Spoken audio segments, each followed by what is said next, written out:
Afam tanteraka kosa indray tsapa fa nisy nydingana video amin'ny sehatry ny Miralenta raha ny fantatra nandritry ny hetsika izay nokarakaraina nataon'ny filan-kevim-pirenena ho an'ireo vehivavy eto Madagasikara na ny CNFM niarahany tamin'ilay antsoina hoe Ezahy ny alakamisy lasa teo. Dingana lehibe no vita teo amin'ny sehatry ny Miralenta taoriny nahalan'ireo vehivavy parlemantera miisa 30.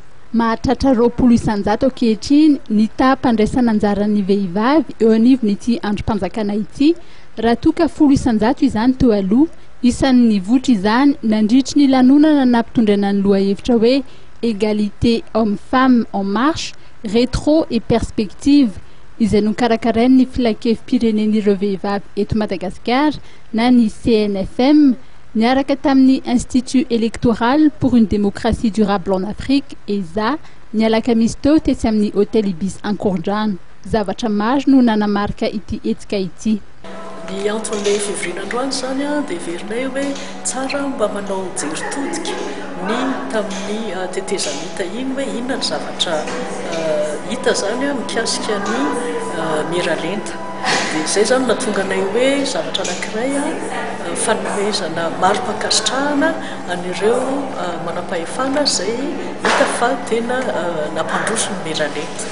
Dia anisan'izay zany ny filohan'ny senita izay namoaka ny listra ny fidy isaky ny distrika sy ny hoe firy ny lehilahy izavy ny lehilahy izavy ny vehivavy. Zay zany mbola tsy nisy mihitsy teto Madagasikara hatramin'izay hoe nisina fifidianana.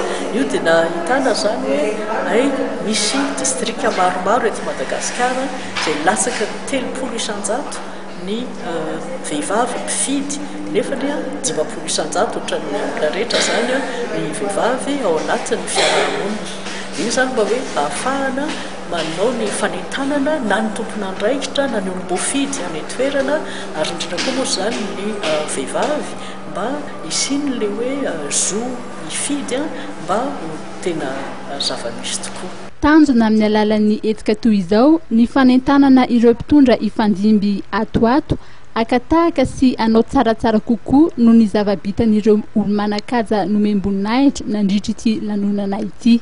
Tanjon'ny CNFM ny itovian'ny tany fandraisan'ny lahy sy ny vavy eo amin'ny lafin'ny fandraisana andraikitra sy fanapahan-kevitra.